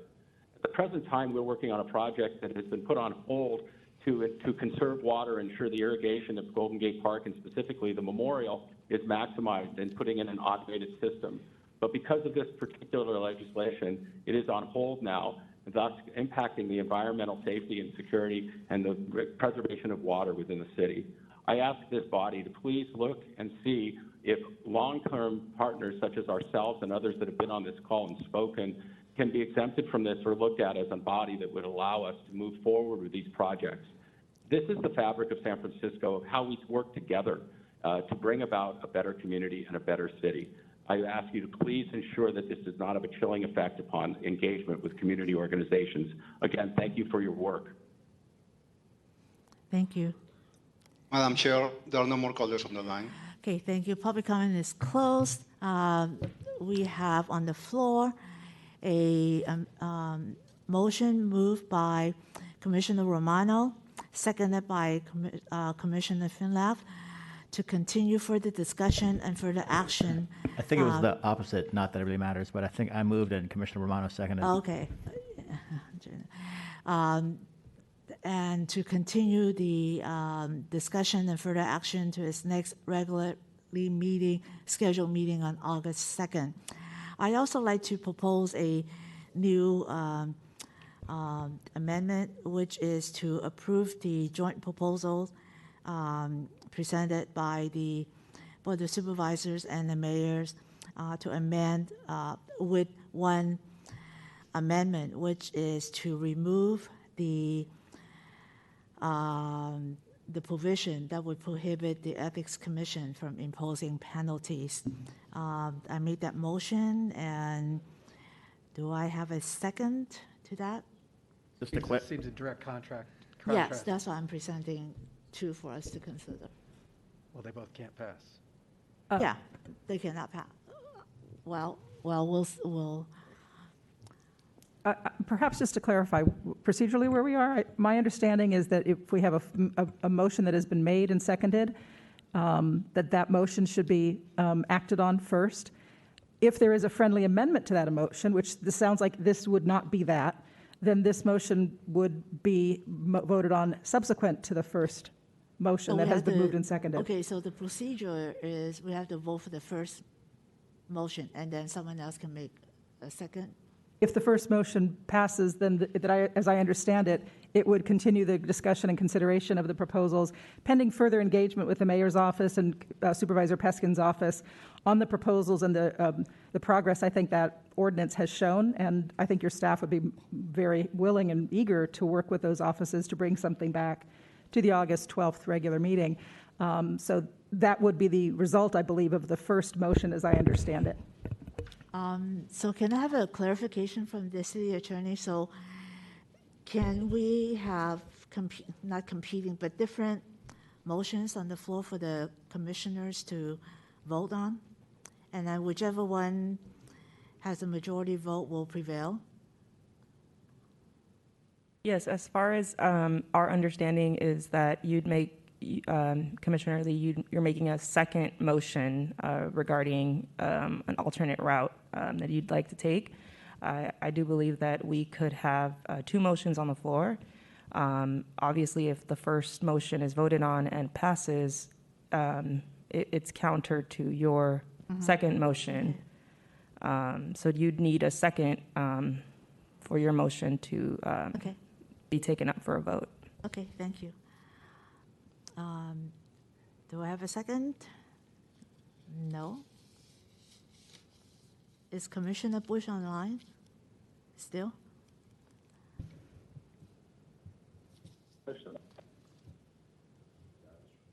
Hello? Commissioner Bush, did you hear the motions on the floor? So we have one motion that was moved and seconded, and a second one that was moved but not seconded. It's the second one, and I'm seconding it. Are you second? Are you? Can you hear me? Yes. So are you seconding I'm seconding this. The one to move I'm seconding the second motion. Okay.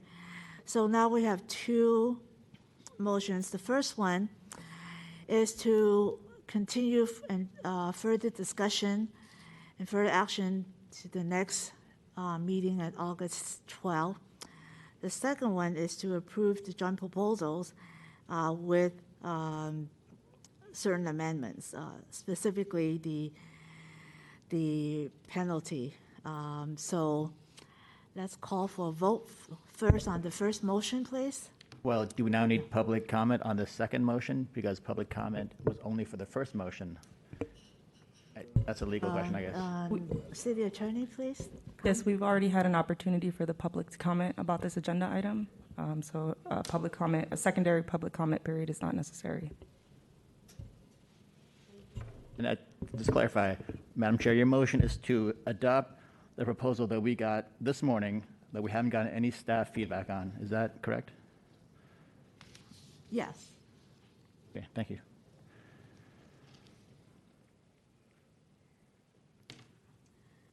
So the chair has Okay, called for a vote on the first First motion vote to for the continue the first- item for discussion and further action at the Yes, August 12th right now meeting. we are voting on the motion to continue the item to August 12th. Roll call, please. Okay, on the motion to take no action today and continue further discussion for action at the Commission's regularly scheduled meeting on August 12th, made by Commissioner Finlev and seconded by Commissioner Romano. I'll now call the roll. Commissioner Bush.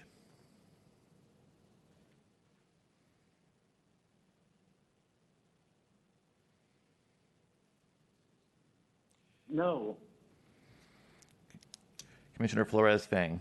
Aye. Commissioner Finlev. Aye. Commissioner Lee. No. Commissioner Romano. Aye.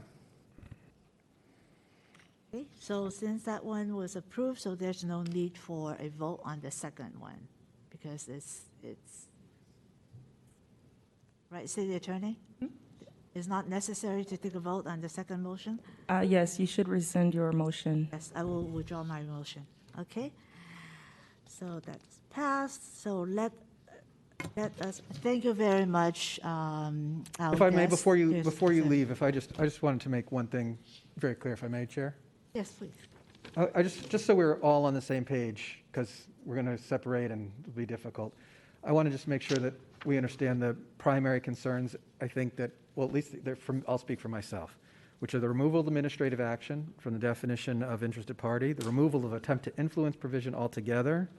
Those are the two main ones, at least from my perspective. I also have some questions about the exceptions for nonprofit recreational cultural activities and the real estate property provision. Those are the things that I will be digging into. I also want to make sure that that you understand that we hear loud and clear that there is serious issues with the current legislation as draft, as law in San Francisco. We want to work as best we can to help on that. I'm also very impressed by the broad coalition of parties from the government, from nonprofit organizations who realize that this is a major impediment to making the city work better. We want to help on that too. And we look forward to developing solutions that address those concerns, but also maintain the spirit of the original behested payment law that you guys enacted last year. And if I may, Commissioners, I welcome Commissioner Romano's statement, and I think it was otherwise reflected, and now let's get together and do the work both in public and offline with commissioners. You're welcome to contact me with staff. Our door's more than open. I'd like to resolve this matter and really take the politics out of it. I think we're all on the same policy page, which is that we want to stamp out pay-to-play, quid pro quo corruption in San Francisco. That's what this is all about. That was the impetus for the legislation. That is why it passed the board unanimously. And yes, let's acknowledge that there is politics involved here. I appreciated the statement and acknowledgement that the mayor has never liked this legislation from the beginning and returned it unsigned. And for the record, I do take issue with what is something of a manufactured crisis. There are legitimate parts, but the notion that by executive order all philanthropic giving has come to a halt is politics. And the reality is many of these parties could be vetted by the departments and the city attorney's office and ethics commission staff to determine whether or not they truly are a conflicted interested party or not. Fundraising doesn't need to come to a halt. But having said that, let's go fix this thing, and I'll see you on August the 12th. Thank you, and thank you all. Ms. Ackle? Thank you, Supervisor Peskin. Yeah, I'd just like to echo the sentiment of continuing to work collaboratively. I can make myself available, of course, to ethics staff and to individual commissioners offline to engage on your questions and concerns. And as far as the repercussions of the state of affairs now, the mayor's directive was to pause programs pending vetting compliance. So there are programs that are allowed to continue with the when questions arise with the approval of ethics commission and staff, ethics commission staff, and the city attorney if there's a green light. programs can proceed, but we do know there's been some red lights, at least as to whether programs that were done in the past were attempted again today. So thank you for your consideration. We look forward to collaborating further with you on this important issue. Thank you. Thank you very much. Now let's go into closed session, proposed Madam closed Chair, session. Sorry, before we do that, I thought it would be a good time to jump in, also in the spirit of transparency, and share that last week in the Office of the Assessor Recorder, I met with the Managing Director of the San Francisco War Memorial and Performing Arts Center, John Caldone, and the Director of Cultural Affairs, Ralph Remington, to discuss pending changes regarding behested payments and gift laws. So I just wanted to share that I've also met with a few people. And I won't go into detail about what we discussed because it isn't necessarily relevant to what we're discussing now, but it may inform my conversations moving forward, especially in closed session. So I wanted to share that. Okay, just to remind the public, up to 2 commissioners can speak to anybody without violating the Brown Act. So just to keep that in mind. So let us go to proposed closed session. Item number 4, let's read through. Do I have to read all these? Because we need to really move forward. City Attorney, do we need to regurgitate all the closed session requirements?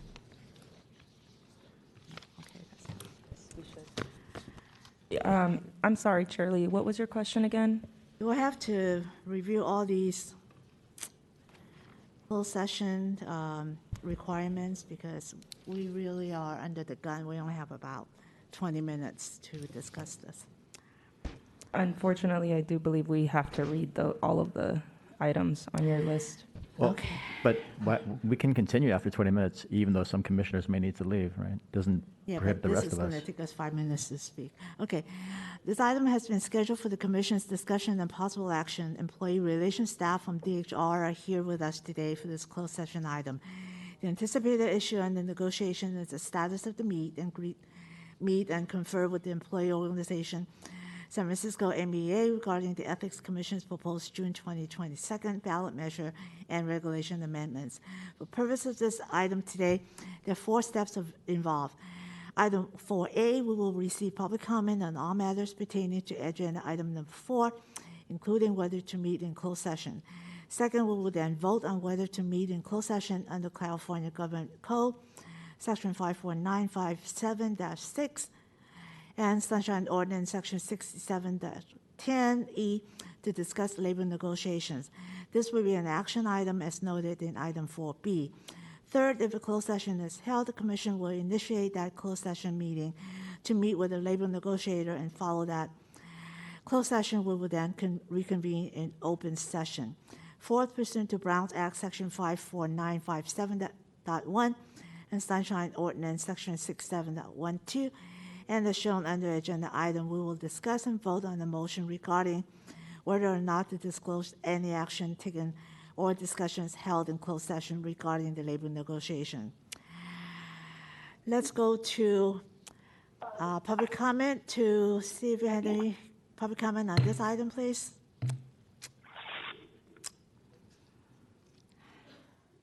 Moderator? Thank you, Madam Chair. There are no callers on the line.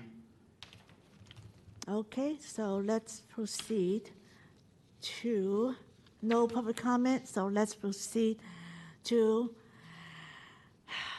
closed session. Director Pelham, would you like to? Right? I think, You're seconded.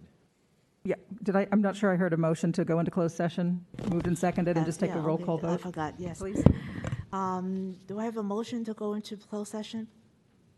Yes, I move to go into closed session. Second?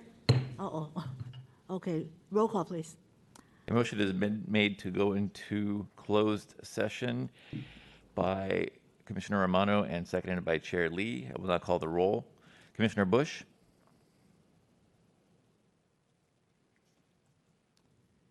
Aye. Commissioner Flores-Fang? Aye. Commissioner Finlev? Aye. Chair Lee? Aye. Commissioner Romano? Aye. Motion has been approved unanimously. Okay, now we will move into closed session for update with the labor negotiator, labor negotiations on status of meeting confer concerning the Ethics Commission's proposed November 2022 ballot measure.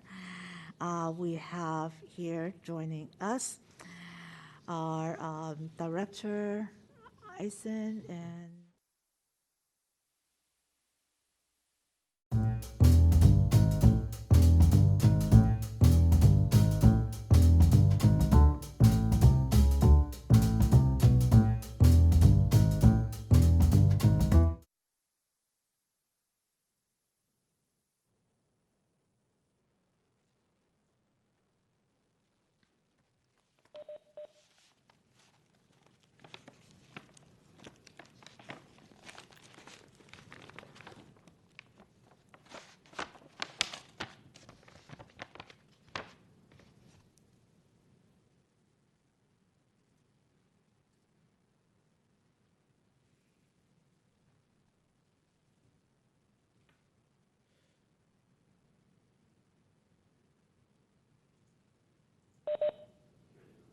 okay.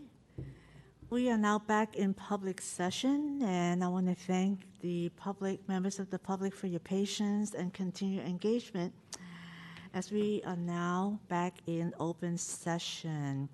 Commissioners, do I have a motion on whether or not to disclose any action taken or discussions held in closed session? Not disclose the content of our closed session. Okay, seconded by me. Roll call, please. On the motion not to disclose closed session deliberations, I will now call the roll. Commissioner Bush?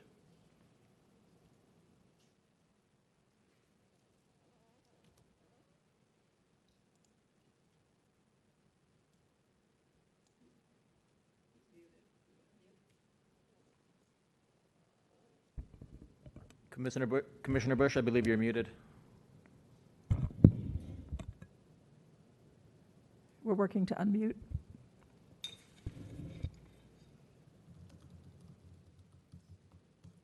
Okay, let's skip over it first. It looks like Commissioner Bush has some technical difficulties and hasn't been able to rejoin the meeting. Oh, okay, so let's proceed with the roll call, please. I'm sorry, maybe we could go through the rest of the roll call and see if those technical difficulties work out. Thank you. Commissioner Flores-Fang? Aye. Commissioner Finlev? Aye. Chair Lee? Aye. Commissioner Bush, are you back online? I vote no. With 3 votes in the affirmative and 1 vote in opposition, the motion is approved. Okay, thank you. And now we are in item number 5, which is additional opportunity for public comment on matters not appearing on the agenda. Moderator, any callers? Let me check on that, Madam Chair. There's one caller on the line. Welcome, caller. You have 3 minutes.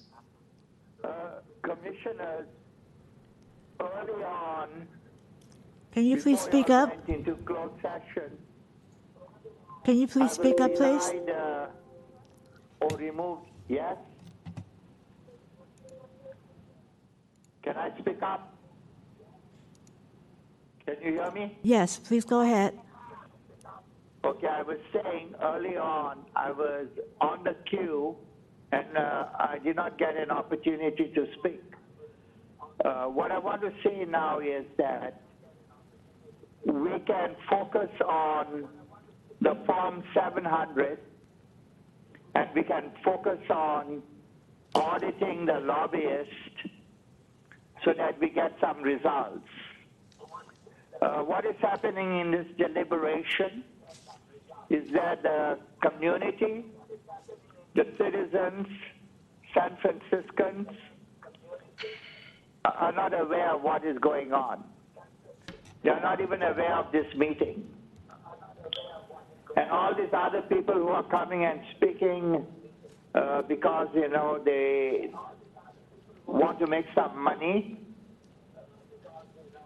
and I'm not going to name their names, And it's not right that you give them 1 or 2 opportunities to speak just because they come in person. What we were discussing was about giving an exception to the behested rules that have to be, the behested rules that have to be followed. And we want people to follow them. We don't want exemptions. The people are fed up. So I wanted to speak earlier on 3A or 3B, but I was denied. And I'm taking this opportunity to let you know exactly what I said in my introductory statement. We look upon you to do the right thing. Do not kick the can down the street. And the other thing is, don't wait for the last moment. All these things have to be in place at least 3 weeks. We know that the mayor did not sign what was sent to her. We know that the mayor was against Proposition C. Caller, you have But 10 when seconds it passed, left.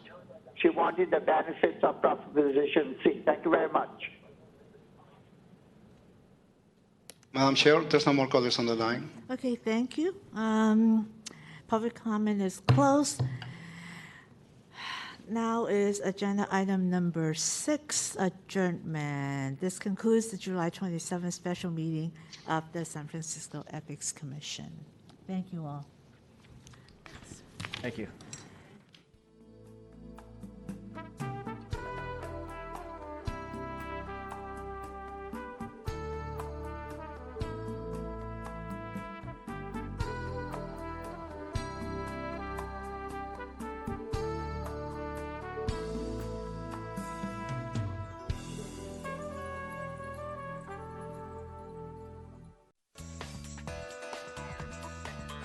SF Gov TV.